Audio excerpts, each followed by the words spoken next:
I thought my wife snapping at me on my birthday was the worst thing that could happen. Then I saw the text message that changed everything.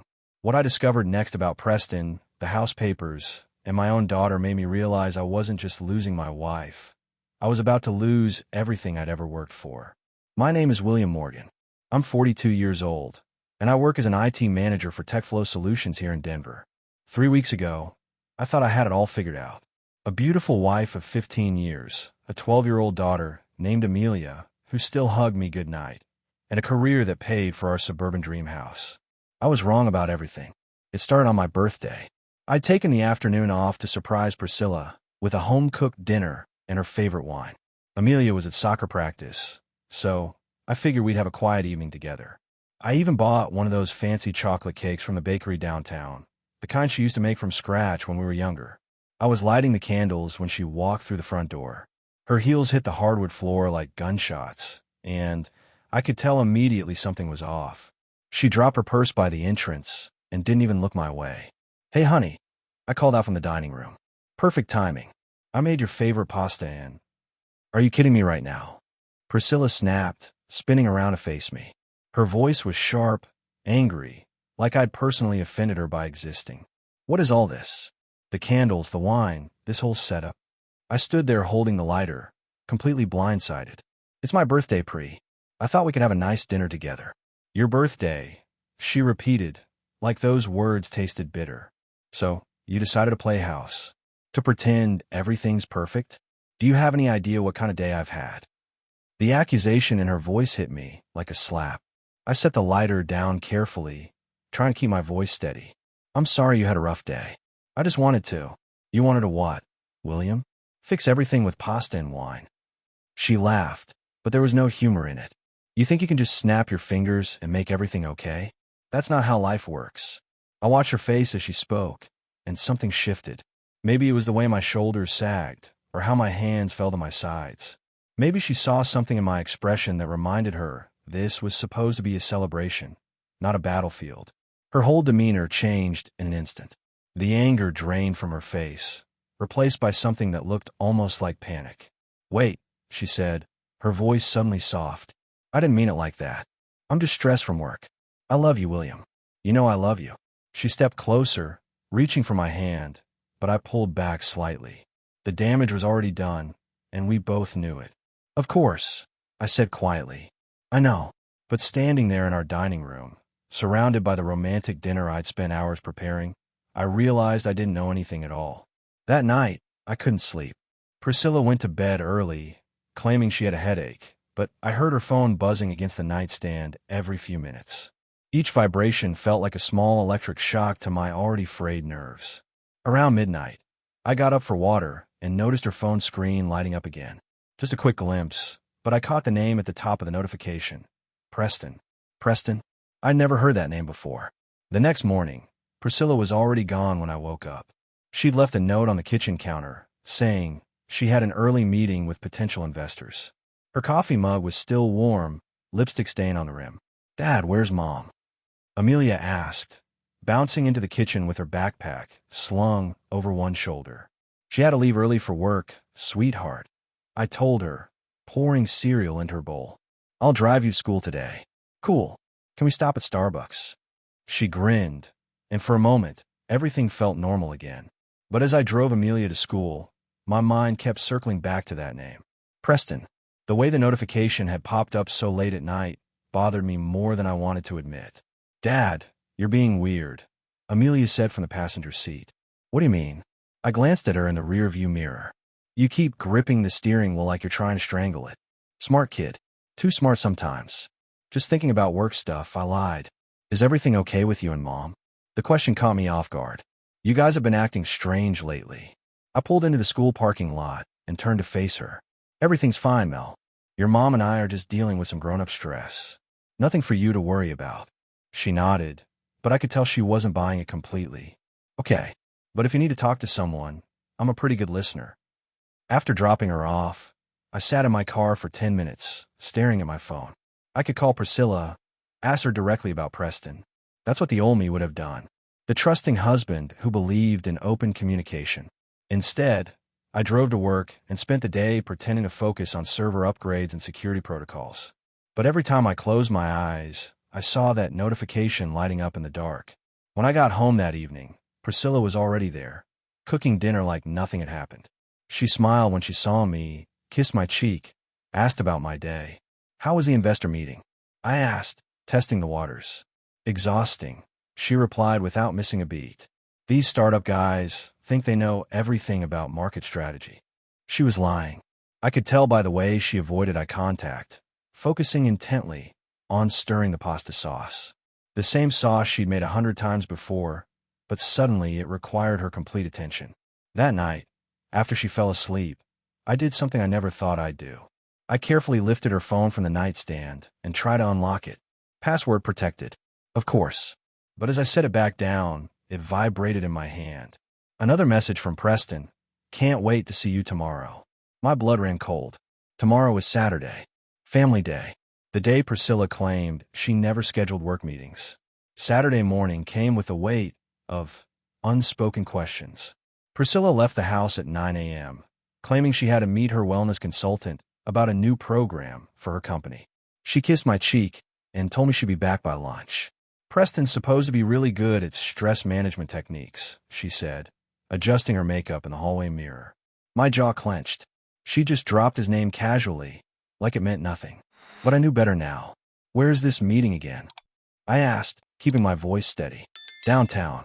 Some coffee shop near his office. After she left, I made a decision that would have shocked the old William. I was going to follow her. I dropped Amelia off at her friend's house for a sleepover, telling her I had some errands to run. Then I drove downtown and parked across from the coffee shop Priscilla had mentioned. 20 minutes later, I saw her walk in. She wasn't alone. The man with her was tall, athletic, probably my age. He wore an expensive-looking jacket and had the kind of confidence that came from never being told no. He placed his hand on the small of Priscilla's back as they found a table by the window. I watched them for an hour. They leaned close, touched hands across the table, laughed at things that couldn't possibly be about wellness programs. At one point, she showed him something on her phone, and he took a photo of them together. This wasn't a business meeting. This was a date. When they stood to leave, Preston pulled Priscilla close and kissed her cheek. Not a friendly goodbye kiss. Something more intimate, more possessive. I followed them to the parking garage, staying back far enough not to be noticed. They stood between their cars for another 10 minutes, talking quietly. I couldn't hear the words, but their body language told the whole story. She was having an affair. My wife of 15 years, the mother of my daughter, was cheating on me with some wellness consultant named Preston Wade. The drive home felt like a blur. I kept replaying what I'd seen, trying to find some innocent explanation. Maybe they were just friends. Maybe I'd misread the situation. But when Priscilla came home 2 hours later, she was glowing. Her cheeks were flushed. Her smile was genuine for the first time in weeks. How was your meeting? I asked. Productive, she replied, not meeting my eyes. Preston has some really innovative ideas about work-life balance. I bet he did. Sunday night, I barely slept. Every time I closed my eyes, I saw Priscilla and Preston together, touching, laughing, sharing secrets I wasn't part of. By Monday morning, I made another decision that would have horrified my old self. I was going to bug our bedroom. I had an old digital recorder from when I thought about starting a podcast 5 years ago. It was small, had good sound quality, and could record for hours on a single charge. While Priscilla was at work, I hid it under her jewelry box on the dresser. If she was talking Preston on the phone, or if he ever came to our house, I'd have proof. The waiting was torture. Tuesday and Wednesday passed without anything significant.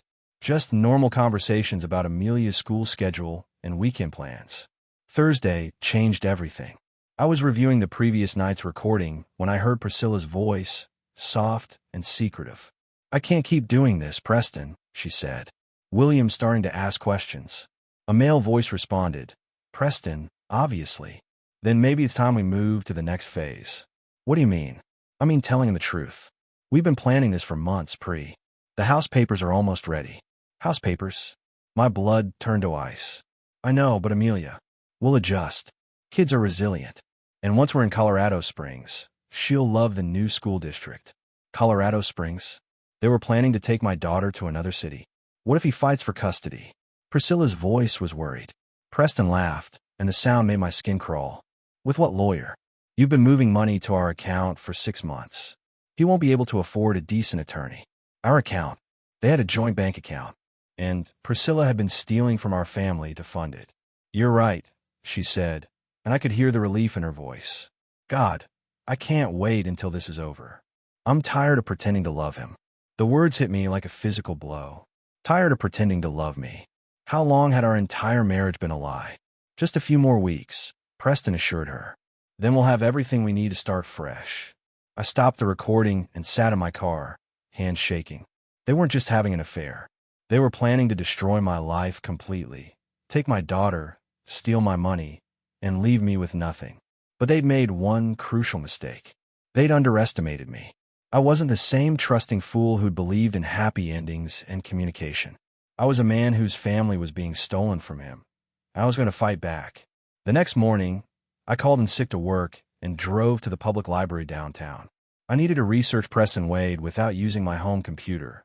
If Priscilla was monitoring my online activity, I couldn't risk tipping her off. What I found made my blood boil. Preston Wade wasn't just some wellness consultant. He was a predator. His LinkedIn profile showed a pattern of targeting married women in corporate environments. His previous job had ended abruptly 2 years ago, and when I dug deeper through news archives, I found a brief mention of a harassment complaint that had been settled out of court. The woman who'd filed the complaint was married with children. Just like Priscilla, I spent 3 hours gathering information, printing everything I could find. Photos, articles, employment records. Then I drove across town to a small electronics store I'd never been to before. I need a voice-activated recorder, I told the clerk. Something small, with long battery life. Spy stuff. The kid behind the counter grinned. We've got just the thing. I bought 2 devices. One for the car, one as backup. If Preston and Priscilla were meeting in person, I was going to document every word. That evening, Amelia noticed my distraction during dinner. Dad, you've been stabbing that chicken for like 5 minutes, she said. Did it do something to offend you? Priscilla laughed, but it sounded forced. Your father's just stressed about a big project at work. Actually, I said, looking directly at my wife, I've been thinking we should take a family vacation soon. Maybe Colorado Springs? I hear it's beautiful this time of year. Priscilla's fork clattered against her plate. Colorado Springs? Why would you want to go there? Just heard good things. Nice schools, great mountain views. The color drained from her face. She excused herself to take a phone call, but I could hear her whispering urgently in the next room. 20 minutes later, she announced she had to run to the store for milk. I followed her. She drove straight to a 24-hour diner on the edge of town. Preston was waiting in the parking lot, leaning against his car like he owned the world. I parked behind a semi-truck and activated the new recorder, then rolled down my window, just enough to catch their conversation. He knows something, Priscilla was saying, her voice panicked. He mentioned Colorado Springs at dinner. Out of nowhere, Preston put his hands on her shoulders. Calm down. There's no way he could know about the house. What if he's been listening to our calls? What if? Then we move up the timeline, Preston said firmly. I'll have the papers ready by Friday. We can have you and Amelia out of there by the weekend. But the money transfers are untraceable. I made sure of that. My hands gripped the steering wheel so hard I thought it might break. They were planning to kidnap my daughter. What about William? Priscilla asked. Preston's laugh was cold. What about him? By the time he figures out what happened, you'll be legally separated and living in a different state. He can visit Amelia on weekends if he's good. If he's good. Like I was some disobedient pet. I'd heard enough. I had their entire plan on recording now, along with evidence of the financial theft. But as I drove home, I realized documentation wasn't enough anymore. It was time to go on the offensive.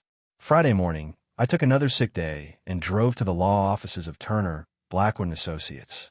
I'd done my research. They specialized in family law and had a reputation for aggressive representation. Sarah Turner was a woman in her 50s with steel gray hair and eyes that missed nothing. I laid out everything on her desk. The recordings, the financial records, the documentation of Preston's past. Mr. Morgan, she said after reviewing everything, you've been very thorough. This is clearly a case of adultery, financial fraud, and attempted parental kidnapping. What can we do? Quite a lot, actually. We can freeze all joint accounts immediately, file for emergency custody of your daughter, and have your wife served with divorce papers before she knows what hit her. How long will that take? I can have the paperwork ready by Monday. But Mr. Morgan, I need to ask, are you sure you want to go nuclear? This will destroy any chance of reconciliation. I thought about Priscilla's words on the recording. I'm tired of pretending to love him. There's nothing left to reconcile, I said. That afternoon, I made a decision that felt both terrifying and liberating. I was going to confront Preston directly. I found him at the gym where he worked part-time, training some executive in an expensive tracksuit. I waited until his session was over, then approached him by the juice bar. Preston, wait, I asked. He turned, flashing that confident smile I'd seen in the parking lot. That's me. Do we know each other? I'm William Morgan, Priscilla's husband. The smile vanished instantly. For the first time since I'd started watching him, Preston looked uncomfortable. Look, man, I don't know what she's told you, but she didn't tell me anything. I interrupted. I figured out myself. Nice work on the financial planning, by the way. Very thorough. His face went pale. I don't know what you're talking about. I pulled out my phone and played a snippet of the recording, his voice saying, the money transfers are untraceable. I made sure of that. You recorded us. He stepped closer, and I could see the calculation in his eyes. That's illegal, you know. Actually, it's not. Colorado is a one-party consent state. As long as one person in the conversation knows about the recording, it's perfectly legal. You're bluffing. I played another snippet. We can have you and Amelia out of there by the weekend. Preston's jaw tightened. What do you want? I want you to disappear. Pack up, leave town, and never contact my wife or daughter again. He laughed, but there was no humor in it. Or what? You'll play your little recordings for a judge. Good luck proving anything. I don't need to prove anything to a judge, I said quietly. I just need to send these recordings to your current employer, your professional licensing board, and that woman from your last job who filed a harassment complaint, the one you paid to keep quiet. The blood drained from his face. How did you? I'm an IT manager, Preston. I know how to research people, and I know how to make information go viral very, very quickly. For the first time since this whole nightmare began, I felt like I was in control. You have until Monday to leave town, I continued. If you're still here Tuesday, every person in your professional network will know exactly what kind of man you really are. I turned to walk away, then stopped. Oh, and Preston, next time you want to steal someone's family, maybe don't leave such an obvious digital trail. Saturday morning brought an unexpected phone call. Rochelle, Priscilla's sister, sounded nervous when she asked to meet me for coffee. There's something you need to know about Priscilla and Preston, she said without preamble when we sat down at a corner table in Starbucks. I'm listening. Rochelle fidgeted with her coffee cup. They have history, William. More than Priscilla's told you. My stomach dropped. What kind of history? They dated in college. For 3 years. Preston was obsessive. When Priscilla broke up with him to date someone else, he stalked her for months. Campus security got involved. The pieces started falling into place. He was at our wedding, wasn't he? Rochelle nodded miserably. Priscilla invited him. Said they were just friends now. I told her it was a mistake, but she wouldn't listen. How long has this current thing been going on? Since last Christmas. He contacted her through LinkedIn. Said he'd changed. Wanted to catch up. One thing led to another. Christmas. 8 months of lies and deception. There's more, Rochelle continued. Remember when Priscilla thought she was pregnant 5 years ago? I felt cold all over. She said it was a false alarm. It wasn't false. She was pregnant, but she lost the baby at 6 weeks. William, she told me she wasn't sure if it was yours or Preston's. The coffee shop seemed to spin around me. What? They'd been having an affair then, too. A brief one, but... Rochelle's voice trailed off. I'm sorry. I should have told you sooner. I sat in stunned silence, processing the magnitude of Priscilla's deception. Our entire marriage had been built on lies. Why are you telling me this now? I asked. Because Preston called me yesterday. He wanted to know if I'd testify that you were an abusive father. My hands clenched into fists. And I told him to go to hell. William, you're a good man and a great father. Amelia adores you. I won't let them destroy your relationship with her. What exactly did Preston ask you to say? That you had anger issues, that Amelia was afraid of you, that Priscilla had confided in me about your violent tendencies. None of which is true. Of course not. But William, they're building a case against you. Preston's been documenting everything. Photos of you following them, recordings of your confrontation at the gym. He's trying to make you look like the unstable one. I pulled out my own phone and showed her the voice recording from the diner parking lot. Let him try. I have documentation too. Rochelle listened to Preston's voice discussing the kidnapping plan, and her face went pale. My God, they're really planning to take Amelia. Not if I stop them first. Rochelle, I need you to do something for me. If they ask you to testify, I agree. But when you get on the stand, tell the truth about Preston's history, about the stalking, about the pregnancy scare. You want me to lie to them? I want you to protect your niece. Can you do that? She nodded firmly. Absolutely. As we left the coffee shop, Rochelle grabbed my arm. William, be careful. Preston's not stable. When Priscilla broke up with him in college, he threatened to hurt himself and blame her. He's dangerous when he doesn't get what he wants. Great. My wife was planning to run away with a sociopath, and they wanted to take my daughter with them. Monday morning arrived with the weight of inevitability. I'd spent the weekend preparing for war, and today was the day everything came to a head. I called Priscilla at work around noon. We need to talk, I said. Tonight, after Amelia goes to bed. William, I'm busy. It's not a request, Priscilla. We're talking tonight, or we're talking in front of lawyers tomorrow. That evening, after Amelia finished her homework and went to her room, Priscilla and I sat across from each other in our living room like opposing armies preparing for battle. I know everything, I said without preamble.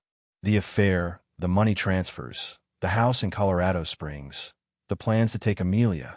Priscilla's facade crumbled instantly. William, please let me explain. Explain what? How you've been planning to kidnap our daughter.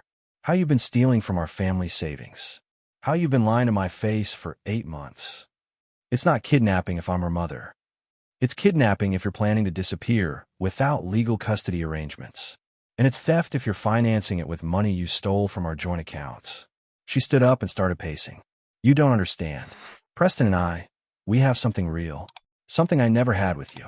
You mean something you had with him 15 years ago when he stalked you across campus? Her face went white. Rochelle told you. Rochelle told me a lot of things. Like how Preston asked her to lie about me being abusive. Like how you weren't sure if our miscarried baby was mine or his.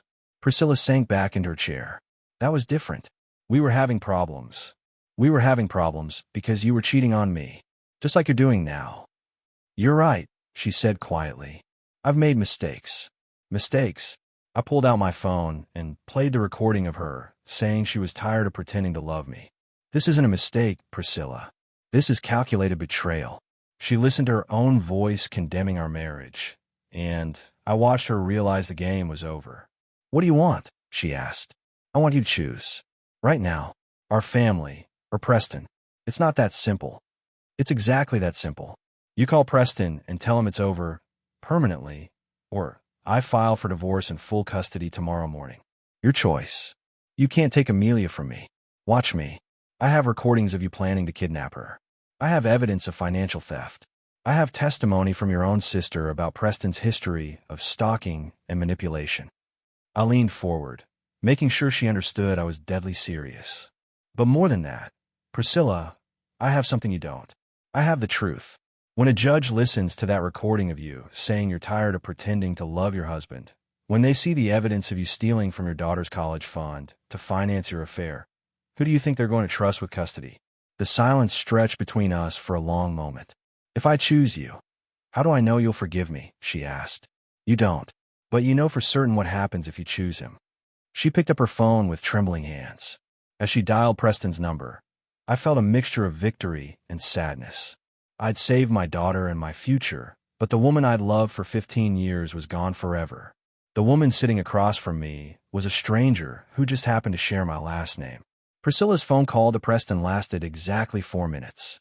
I listened from across the room as she told him their relationship was over, that she was staying with her family, and that he needed to leave town immediately.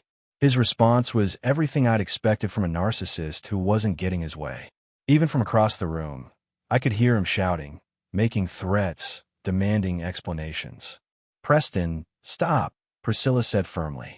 It's over. Don't contact me again. She hung up and turned to face me. He's not going to just disappear, William. He's angry. Let him be angry. Angry people make mistakes. Preston made his first mistake 2 hours later by showing up at our house. I was ready for him. When the doorbell rang, I opened the door with my phone already recording video. "We need to talk," Preston said, pushing past me into the foyer. "Actually, we don't. You're trespassing on private property. Leave now, or I'm calling the police. You think you've won something?" He was agitated, aggressive, nothing like the smooth operator I'd observed from a distance. "You have no idea what you're dealing with." "I know exactly what I'm dealing with. A stalker, a con artist, and a coward who targets other men's families because he can't build anything of his own." Preston stepped closer, trying to intimidate me, but I held my ground. "This isn't over, Morgan." "Yes, it is." I pulled out my phone and showed him the screen. "I've been recording this entire conversation. You just threatened me on my own property, in front of witnesses." Priscilla had come downstairs and was watching from the living room doorway. Amelia was upstairs, but I could hear her footsteps above us. "You've got 10 seconds to leave my house," I continued. "After that, I'm calling 911 and pressing charges for trespassing, harassment, and making terroristic threats." For a moment, I thought Preston might actually take a swing at me. His fists were clenched, his face red with rage. But whatever calculation was running through his head told him the odds weren't in his favor. "This isn't over," he repeated, but he was already backing toward the door. "Yeah, it is," I said, following him outside. "And Preston, if you ever come near my family again, if you ever contact my wife or daughter, if you so much as drive down this street, I'll make sure everyone in your professional network knows exactly what kind of man you really are." He drove off without another word, tires squealing against the asphalt. When I came back inside, Priscilla was sitting on the couch, crying quietly. "Thank you," she said without looking up. "I didn't do it for you. I did it for Amelia." It was harsh, but it was the truth. The woman I'd married was gone, replaced by someone I didn't recognize. We could rebuild something new, maybe, but it would never be what we'd had before.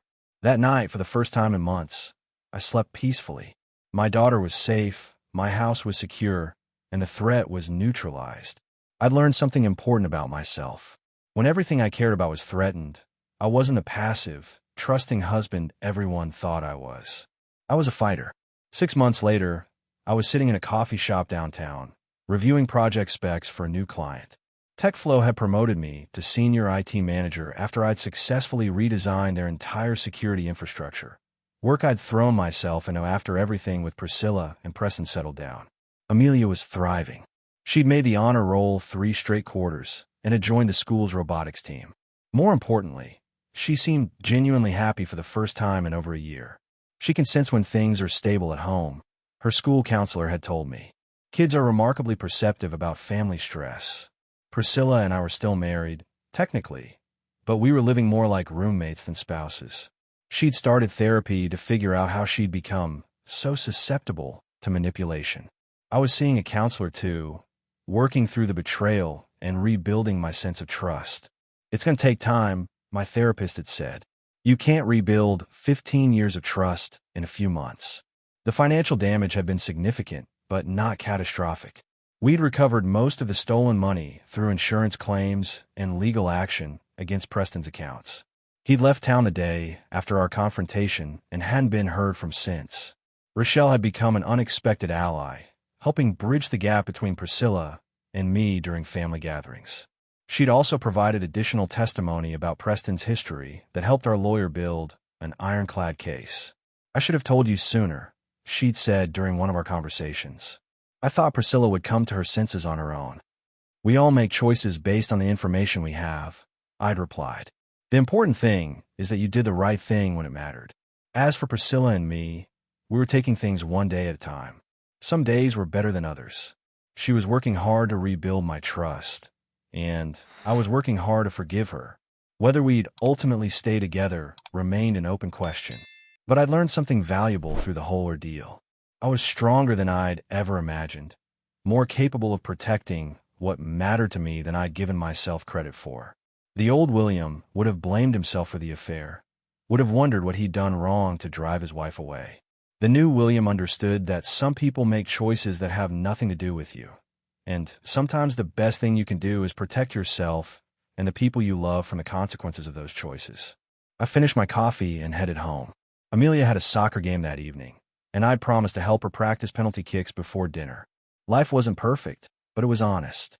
And after months of living with lies and deception, honesty felt like a luxury I'd never take for granted again. My phone buzzed with a text from Amelia. "Dad, can we get pizza after my game tonight?" I smiled and typed back, "Absolutely. Extra cheese. You know me so well. Love you, Dad." "Love you too, kiddo." Some things, I realized, were worth fighting for. And some battles, when you fight them with intelligence and determination, you actually win.